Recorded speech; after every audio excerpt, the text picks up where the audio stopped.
essence of our community and the very foundation of our society, providing love and support throughout. La lumière estivale scintillait sur les eaux de Garlock, comme si la nature elle-même se préparait à assister à un moment qui allait enflammer la monarchie. À la base navale de Sa Majesté à Clyde, plus connue sous le nom de Faslan, les colossaux sous-marins de classe Vanguard reposaient en silence sous les vagues. Ces géants d'acier, mesurant chacun plus de 150 mètres et portant le poids de la dissuasion nucléaire britannique, étaient habituellement entourés de secrets. Pourtant, en ce jour de juillet, l'atmosphère n'était pas aux exercices ni à la préparation, mais à la célébration. Les flashs des appareils photo, les officiers se tenaient en formation impeccable et chaque détail du protocole était peaufiné à la perfection. Ce n'était pas une cérémonie militaire ordinaire. Le roi Charles descendit de l'hélicoptère en uniforme de la marine, ses insignes dorés scintillant sous le soleil écossais. À ses côtés, la reine Camilla portait une élégante robe bleu marine, ses cheveux argentés tirés en arrière, le visage rayonnant d'impatience.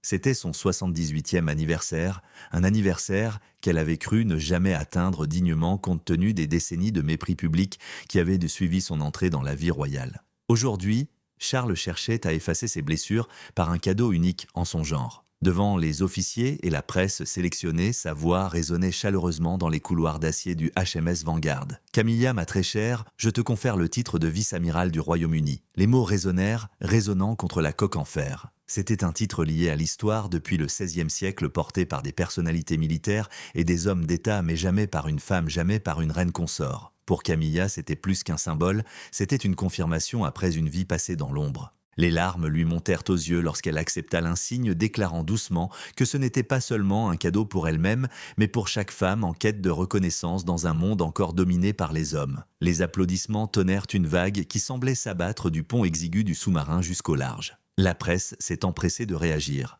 Le Times l'a saluée comme la première femme vice-amiral, décrivant cet instant comme un triomphe du progrès. Le Guardian l'a qualifiée de percée féministe, soulignant son passage de maîtresse à icône. Outre-Manche, Le Figaro a célébré sa transformation en figure de la résilience, tandis qu'en Allemagne, les commentateurs ont présenté son ascension comme le symbole d'une monarchie moderne. L'espace d'un instant, Camilla a cru être pleinement acceptée non seulement comme reine, mais aussi comme partenaire respecté de la tradition militaire britannique. Pourtant, alors même qu'elle serrait l'insigne, le sourire de Charles trahissait une ombre de malaise. Il savait que son geste censé guérir avait le pouvoir de blesser. Dans la tradition royale, la forteresse est une forteresse, et en altérer les pierres, sans son consentement, c'est la provoquer. Son inquiétude allait bientôt se révéler prophétique. Loin de Faslan, dans le calme de Gatcombe Park, la princesse Anne commençait sa journée comme toujours, un café à la main, les nouvelles étalées sous ses yeux. Sa vie avait été marquée par plus de 21 000 engagements publics, des décennies passées au service de la nation, des décennies sous les titres d'amiral, de maréchal de l'air et de commandant en chef du service féminin de la marine royale. Pour elle, ces honneurs n'étaient pas anodins. Ils étaient le fruit de la sueur, du sacrifice et de la loyauté tacite des innombrables soldats qu'elle avait croisés sur les navires de guerre et dans les bases. Puis ses yeux se sont figés sur le titre. Camilla reçoit le titre de vice-amiral. Sa main serra la coupe jusqu'à ce que ses jointures blanchissent. Pour Anne, ce n'était pas un simple symbole, c'était l'âme militaire de la couronne, un héritage forgé dans le sang et les épreuves. Le voir offert en cadeau d'anniversaire, aussi bien intentionné fût-il, lui semblait une trahison. L'image de Camilla souriant avec l'insigne transperça le cœur d'Anne d'une tempête d'indignation. Elle pensa aux femmes qui avaient dormi sur des ponts d'acier froid, enduré le mal de mer et la peur sans jamais recevoir de tels honneurs. Pour elles, pour leur sacrifice, elle se sentit obligée d'agir. Le jour même, elle rédigea une lettre au ton à la fois respectueux et intransigeant. Elle rappelait à son frère que l'honneur n'était pas un bibelot à offrir, mais un devoir sacré, lié à l'histoire et au sacrifice. Ce n'est pas du vrai féminisme, écrivait-elle, avertissant qu'un tel symbolisme dépréciait le service réel et risquait d'aliéner ceux qui avaient donné leur vie à la marine. Ces mots étaient empreints d'une conviction profonde, l'encre, une arme plus tranchante que n'importe quelle lame. En l'absence de réponse, sa patience fut mise à rude épreuve. Anne réserva un vol pour Balmoral, sa détermination se renforçant à chaque kilomètre. Elle affronterait Charles face à face, même si cela signifiait briser la paix fragile de la vie familiale. Au château de Balmoral, niché au cœur des forêts des Hautes-Terres, Charles et Camilla étaient assis dans un calme serein, inconscients de la tempête qui approchait. Camilla, encore portée par les louanges du public, confia à son mari comment le monde la considérait désormais comme une icône féministe. Charles écoutait les yeux fatigués, le cœur déjà lourd de doute. Puis la porte s'ouvrit et Anne entra avec l'air d'un commandant prêt au combat. Ces mots transpercèrent le salon de thé comme une lame. Elle parla de marins qui avaient mangé des rations froides dans l'Atlantique, de femmes qui avaient servi sans reconnaissance. Camilla, dit-elle, n'avait pas foulé leur pont ni partagé leur fardeau. Placer l'insigne de vice-amiral sur sa poitrine revenait à dévaloriser les sacrifices du passé. L'échange s'envenima, les voix s'élevant jusqu'à ce que Camilla perde son sang-froid. Des larmes coulèrent, tandis qu'elle murmurait qu'elle n'avait jamais cherché à devenir une héroïne militaire, mais seulement à être reconnue pour sa ténacité. Charles prit entre amour et devoir, tenta en vain de trouver une solution, mais la détermination d'Anne resta inébranlable. Elle quitta la pièce, ses pas résonnants de jugement, laissant derrière elle une reine en larmes et un roi scrutant l'abîme d'une crise qu'il avait créée sans le savoir. Ce qui avait commencé comme un acte d'amour se transformait désormais en une rupture familiale, et au-delà des murs du château, la tempête de l'opinion publique se rassemblait avec une force qu'aucune couronne ne pouvait contenir. La confrontation à Balmoral n'était qu'un début, car les querelles privées de la monarchie restaient rarement secrètes. Dès le lendemain matin, des rumeurs parvenaient déjà à la presse, et bientôt la tension qui couvait dans le salon de thé se répandit dans les journaux et se propagea sur les réseaux sociaux. Ce qui aurait pu autrefois se limiter au salon du palais était désormais un spectacle scruté en temps réel par des millions de personnes. Les vétérans furent parmi les premiers à réagir. Nombre d'entre eux respectaient depuis longtemps la princesse Anne pour son dévouement indéfectible aux œuvres caritatives militaires et sa présence remarquée lors des événements navals et militaires. Elle avait visité des navires de guerre par mer, agité s'était tenue dans des hangars pendant des hivers rigoureux et avait serré la main d'innombrables femmes militaires dont les combats étaient restés invisibles. Lorsque des rumeurs apparurent selon lesquelles elle s'opposait à la promotion honorifique de Camilla, la réaction des anciens soldats fut vive et viscérale. Ils arguaient que l'insigne portait un poids forgé par des siècles de service et qu'il ne devait pas être traité comme un simple ornement cérémoniel. Un officier à la retraite ayant servi au Malouines a écrit une tribune cinglante qui a fait le tour des réseaux sociaux déplorant que les véritables sacrifices soient désormais éclipsés par des gestes symboliques. La publication a eu un large écho, faisant écho au sentiment que l'honneur doit rester ancré dans le vécu plutôt que d'être accordé par pure vanité. Sur des plateformes comme X et Facebook, des hashtags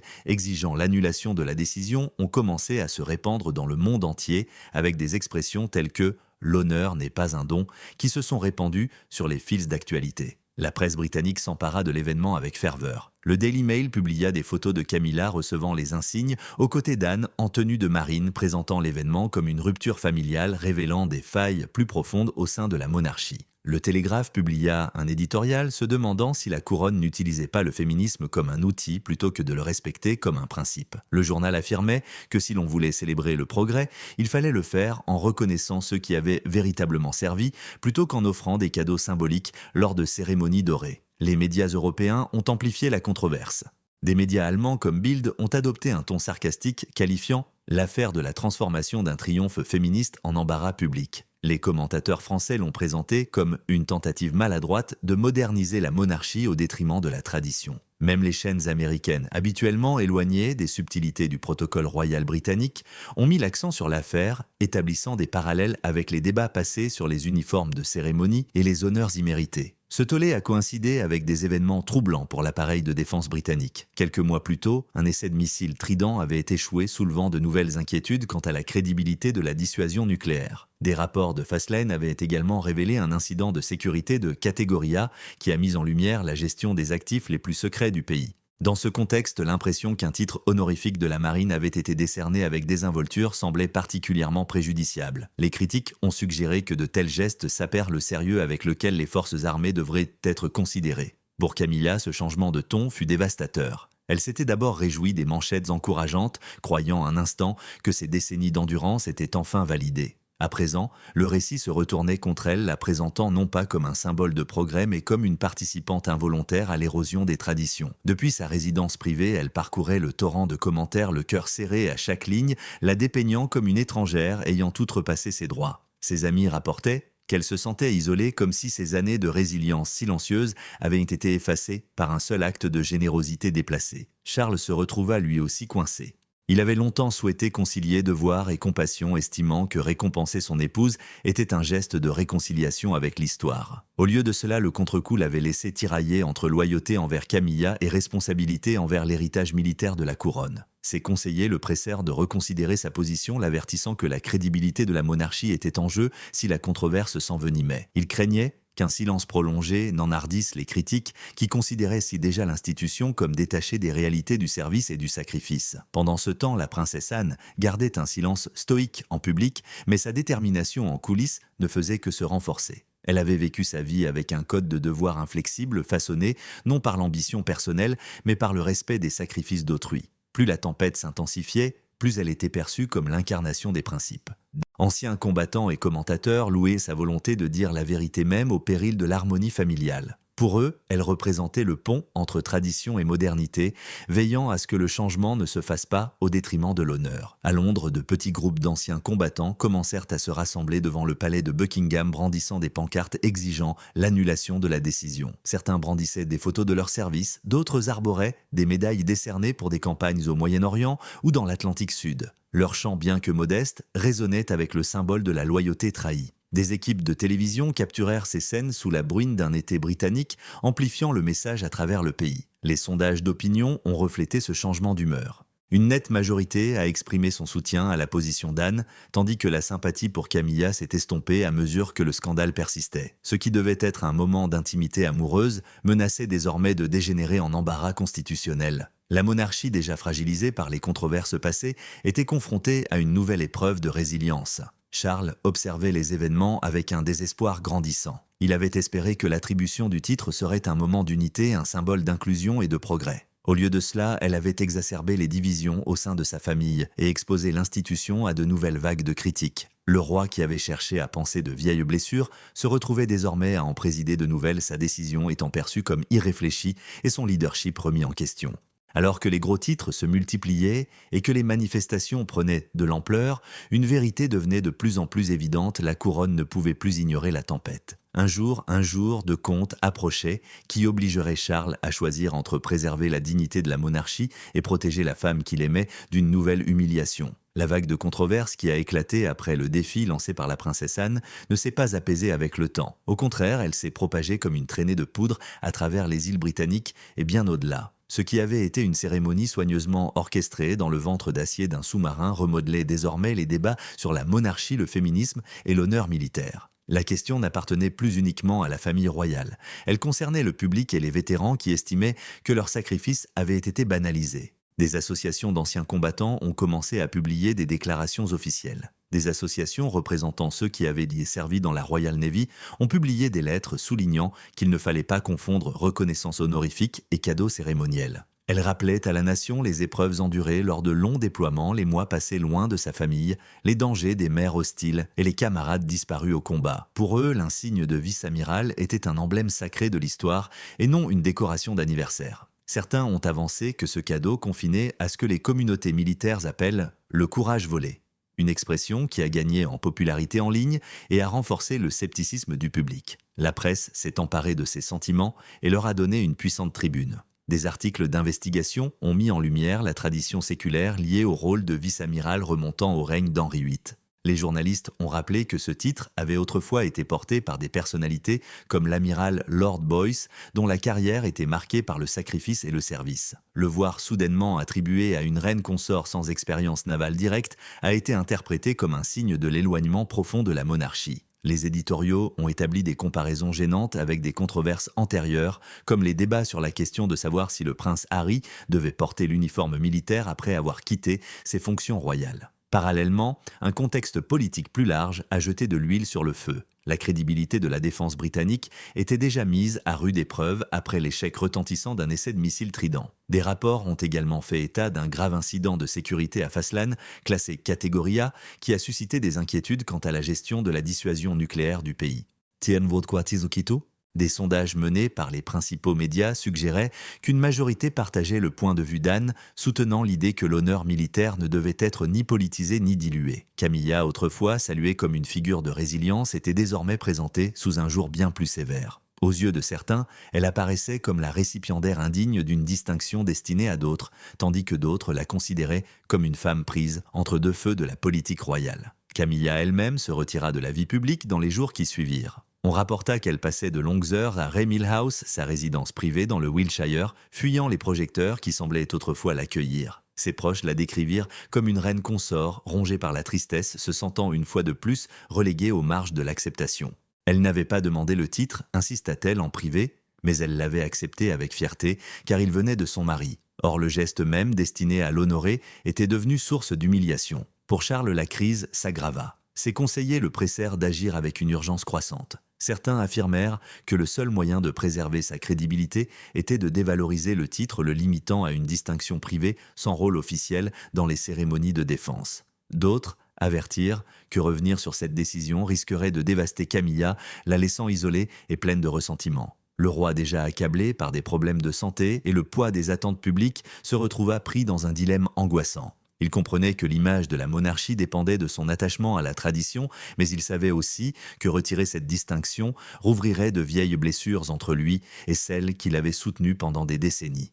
Parallèlement, la position discrète mais inflexible d'Anne renforçait son image, elle restait silencieuse en public, refusant d'envenimer les choses par de nouveaux commentaires, mais sa lettre précédente et son dévouement visible à son devoir en disaient long. Les médias la présentaient comme la gardienne de l'intégrité au sein de la famille, celle qui défendait les principes lorsque d'autres vacillaient. Les commentateurs suggéraient qu'à une époque de scepticisme envers la monarchie, l'approche d'Anne offrait un rare exemple d'authenticité et de discipline. Le débat s'est étendu à toute l'Europe et même outre-Atlantique. Des analystes des chaînes internationales ont souligné que la monarchie britannique, déjà confrontée à des questions de pertinence dans une démocratie moderne, risquait désormais de se fragiliser en manipulant mal son pouvoir symbolique. La controverse a été interprétée non seulement comme une querelle familiale, mais comme le reflet des difficultés de la monarchie à s'adapter aux attentes du XXIe siècle. Pour certains observateurs, elle a démontré comment des gestes censés moderniser pouvaient au contraire être déstabilisateurs lorsqu'ils ne respectaient pas le poids de l'histoire. La tension a atteint son paroxysme lorsque des personnalités respectées du monde de la défense se sont jointes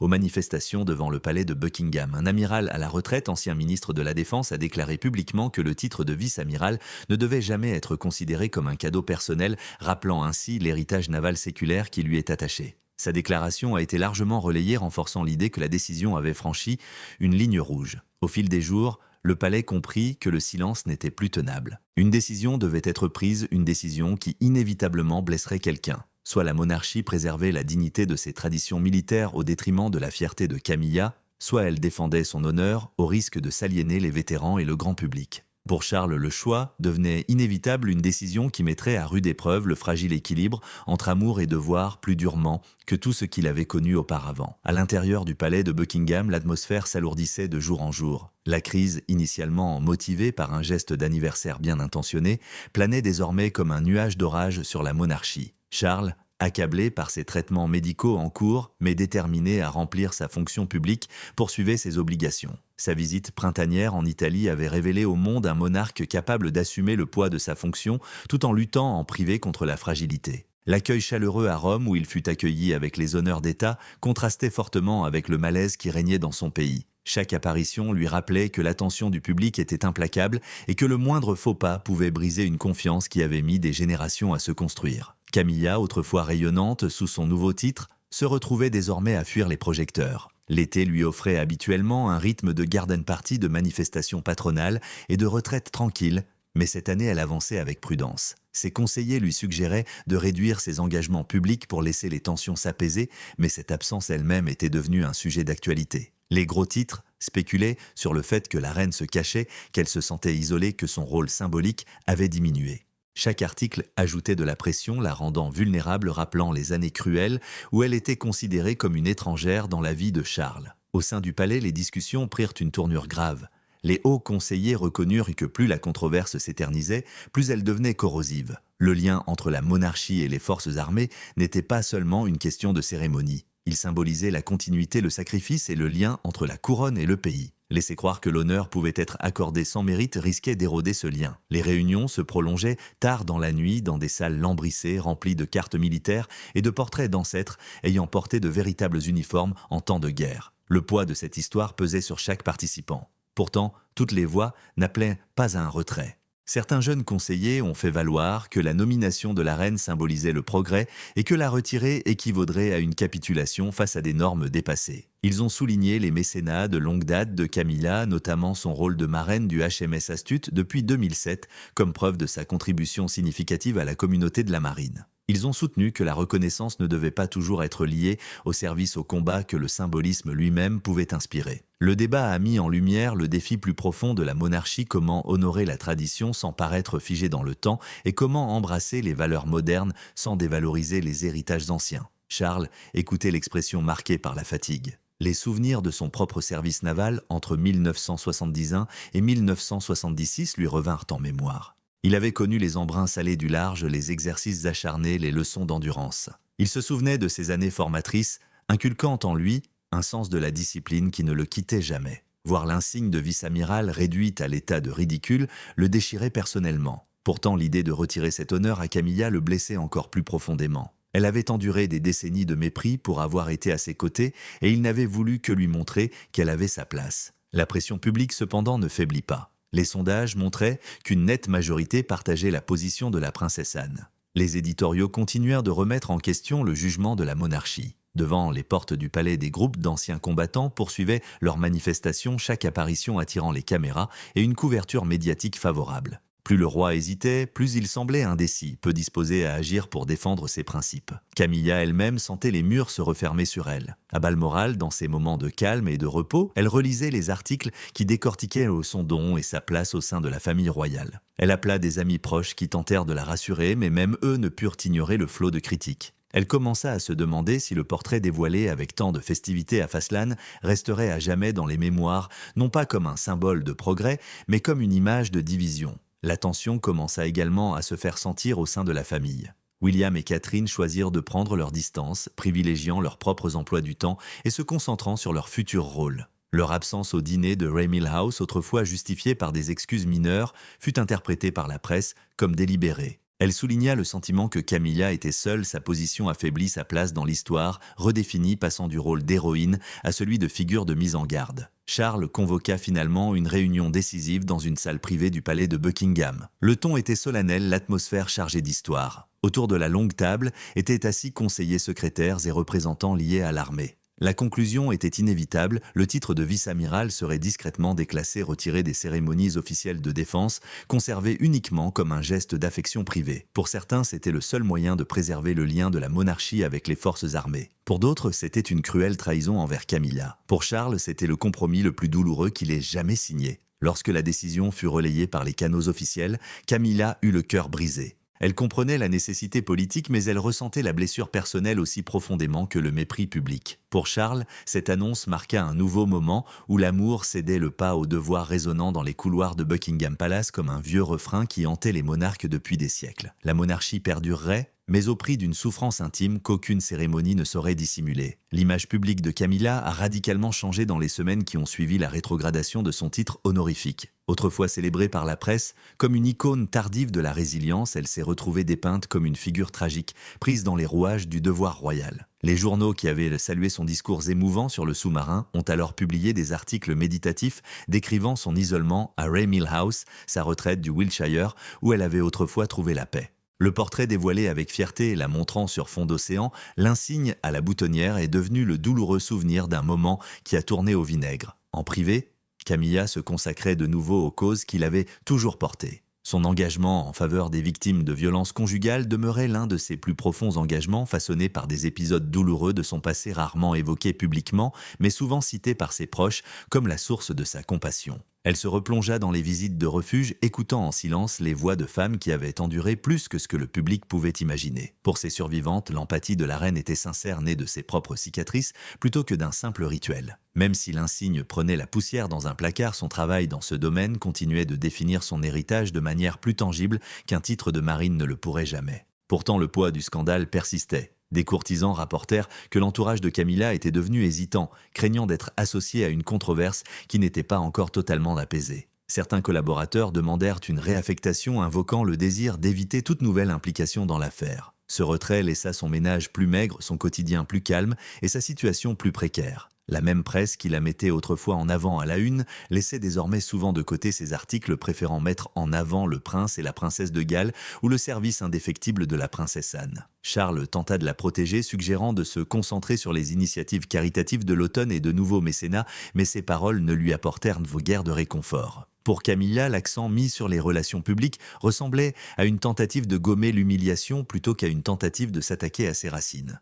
Elle avait le sentiment d'être placée sur un piédestal pour en être à nouveau rabaissée, un cycle qui la hantait depuis les premières années de sa relation avec Charles. La blessure ne résidait pas seulement dans la perte du titre, mais dans le schéma qu'il représentait, l'amour éclipsé par le devoir, la reconnaissance personnelle effacée par les exigences de la monarchie. Son sentiment d'isolement s'accentua lorsque les invitations autrefois régulières au sein de la famille commencèrent à se tarir. William et Catherine, soucieux de préserver leur image, se montrèrent distants. Les apparitions communes furent discrètement évitées, laissant Camilla interpréter leur absence comme délibérée. Les dîners de famille, qui auraient pu être une occasion de réconciliation, furent remplacés par des messages polis et des excuses soigneusement choisies. Chaque occasion manquée renforçait l'impression que la reine était mise à l'écart du cercle intime livré à elle-même pour affronter les critiques. Pendant ce temps, l'opinion publique s'est figée dans les mémoires. Les sondages indiquaient que la plupart des gens continuèrent de considérer la position d'Anne comme la bonne. Les associations d'anciens combattants restaient actives, assurant que la question reste d'actualité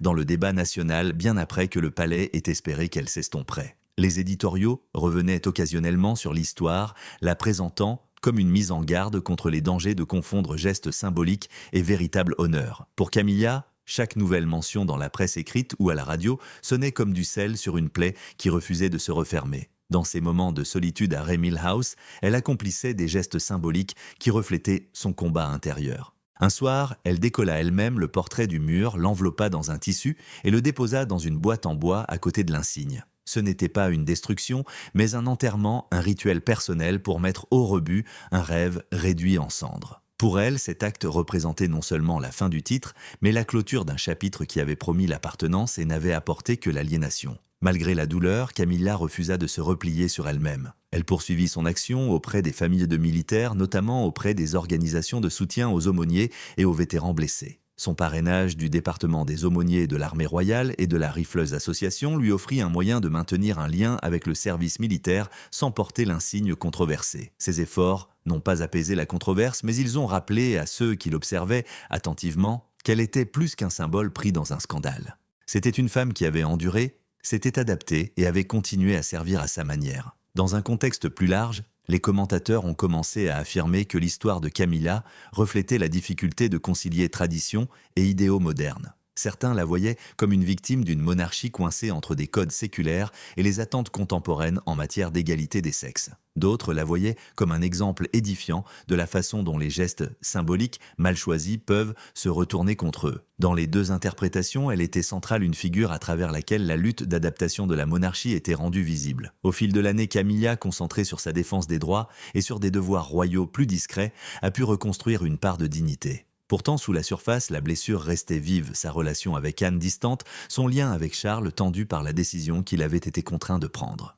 La monarchie poursuivit ses cérémonies et ses apparitions, mais le souvenir du don manqué persistait, rappelant que chaque acte de la couronne se mesure non seulement en sentiments, mais aussi en histoire. La reine n'avait recherché que la reconnaissance et elle avait dû se soumettre à une nouvelle épreuve d'endurance. C'était un rôle familier qu'elle avait déjà joué, mais cette fois la scène était plus vaste et le coût plus élevé. Ses larmes à Raymill House, mêlées au bruit de la pluie d'été contre les fenêtres, devinrent l'image invisible qui caractérisa son année. La monarchie entra dans une période de réflexion au lendemain de la controverse. Ce qui avait commencé comme un hommage d'anniversaire était désormais considéré comme une erreur de calcul qui révélait le fragile équilibre entre amour, devoir et tradition. Charles, bien qu'il s'acquittât toujours de ses fonctions officielles avec un calme absolu, fut marqué par la tension visible de cette décision. Ses problèmes de santé et le poids des critiques publiques dressèrent le portrait d'un roi plus âgé que son âge, un monarque s'efforçant d'assurer la continuité tout en gérant ses difficultés personnelles. La décision de rétrograder le titre honorifique de Camilla